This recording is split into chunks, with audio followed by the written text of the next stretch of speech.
हिजाब के मसले को लेकर कर्नाटक हाई कोर्ट की जानिब से दिए गए फैसले के खिलाफ दायर करदा सुप्रीम कोर्ट में अर्जी पर आज तीसरे दिन की बहस शुरू हुई। तीसरे दिन की बहस का आगाज एडवोकेट देवदत्त कामत ने किया। उन्होंने आज की बहस में अदालत को मुख्तलिफ दलाइल के जरिए से ये बताने की कोशिश की कि साउथ अफ्रीका जैसे ममालिक में हिजाब के ताल्लुक से आज़ादी दी गई है तो हिंदुस्तान जैसे सेकुलर मुल्क में इस पर पाबंदी आयद क्यों की जा रही है। हर कोई मजहबी अमल किसी मजहब का ज़रूरी अमल नहीं होता है, लेकिन इसका मतलब ये नहीं कि रियासत इस अमल को मनसूख करे और इसे अवामी, अखलाकी और सेहत के दायरे में लाकर ख़त्म करे। मैंने आज अपने माथे पर नामम लगाया है, जबकि एडवोकेट प्रसार सरन नामी एडवोकेट ने नामम नहीं लगाया है, तो इसका मतलब ये नहीं कि नामम मजहब का हिस्सा नहीं है। इस पर जस्टिस गुप्ता ने एतराज़ करते हुए कहा कि आप अदालत में अपने ड्रेस कोड का मुआवजा नहीं कर सकते। सिखों के लिए पगड़ी लाजिम है, जबकि राजस्थान के लोग भी पगड़ी पहनते हैं, मगर वो उनके लिए मजहब का लाजमी हिस्सा नहीं है। एडवोकेट कामत ने अदालत को बताया कि स्कूलों के मामला को पब्लिक ऑर्डर के तहत नहीं लाया जा सकता। अगर मैं हिजाब का इस्तेमाल करता हूं और कोई इस पर एतराज़ करता है, नारेबाजी करता है, तो इस बुनियाद पर पुलिस ये नहीं कह सकती कि मैं हिजाब ना पहनूं, बल्कि एतराज़ करने वालों को रोकना पुलिस का काम है। गुज़िश्ता रोज़ एडवोकेट जनरल ने जीओ के ताल्लुक से बताया कि हिजाब पहनने के बाद कुछ तलबा ने ज़ाफ़रानी शाल पहनने की कोशिश की थी और ज़ाफ़रानी शॉल पहनकर स्कूल दाखिल हुए थे। तो क्या ज़ाफ़रानी शाल को मजहब का हिस्सा माना जाता है? ऐसा बिल्कुल नहीं है। ये सिर्फ तू मैं की बुनियाद पर हुआ है। एडवोकेट कामत ने कहा कि कर्नाटक हाई कोर्ट का फैसला ख़वातीन के लिए तौहीन आमद है। क्या हिजाब पहनने से ख़वातीन की तौहीन होती है? और ये फैसला पब्लिक ऑर्डर के हदूद में लाकर मजहबी हुकूक़ को पामाल करने के बराबर है। आर्टिकल 25 शहरियों को अपने मजहबी हुकूक़ का इस्तेमाल करने की इजाज़त देता है। अगर मैं नामम लगाता हूँ तो मुस्लिम हिजाब पहनने की आज़ादी रखते हैं, जबकि ज़ाफ़रानी शाल मजहबी बुनियाद नहीं है। ये तमाम आइनी मामलात हैं जिसे अदालत तरजीह दे। मजहबी आज़ादी और मजहबी हुकूक़ में इख्तिलाफ़ात हैं, इस पर गौर करने की ज़रूरत है।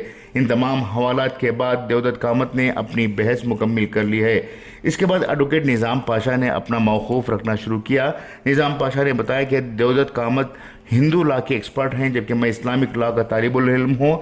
मेरा सबसे पहला सवाल यह है कि मजहबी ज़रूरी अमल यानी एसेंशियल रिलीजियस प्रैक्टिस को किस तरह से टेस्ट किया जाता है। उन्होंने अदालत में सवाल रखा कि जब बाबरी मस्जिद का फैसला हुआ तो वह मजहबी अकायद की बुनियाद पर हुआ है और मजहबी बुनियादों को लेकर फैसला सुनाए गए हैं। इस तरह से इस्लामी तालीमात को 3 ज़राओं से अमल किया जाता है, मोहम्मदन लॉ, कुरान और हदीस है। इस पर जस्टिस गुप्ता ने सवाल उठाया कि हम उन आयतों को जानना चाहेंगे जिसमें हिजाब को लाजमी करार दिया गया है। एडवोकेट पाशा ने बताया कि कुरान में लफ्ज़ खिमार का इस्तेमाल किया गया है, जिसके माने हिंदुस्तानी ज़ुबान में हिजाब के हैं। कुरान की सूरत नूर की आयत नंबर 31 और 24 को हक़ का हवाला दिया गया। इस पर जस्टिस धूलिया ने बताया कि इस ताल्लुक़ से आप हमें वाज़ेह बताएं। एडवोकेट निज़ाम पाशा ने बताया कि नमाज, रोज़ा, ज़कात, तौहीद और हज ये इस्लाम के बुनियादी फ़राइज़ हैं। इसी तरह से कुरान में बताया हुआ हर हुक्म मुसलमानों पर फ़र्ज़ है।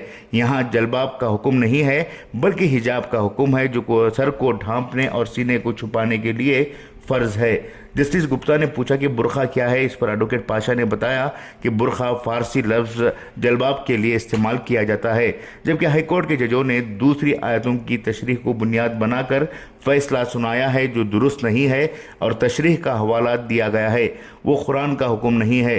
तशरीह मुतरजिम की राय होती है। कुरान के मुतरजिम अब्दुल्लाह यूसुफ अली ने जलबाब को ज़रूरी नहीं बताया है। इस पर जस्टिस धूलिया ने पूछा कि क्या हाईकोर्ट ने जलबाब की जगह हिजाब को ममनू करार दिया है और क्या हिजाब ना पहनने वालों को खुदा माफ़ करने वाला है।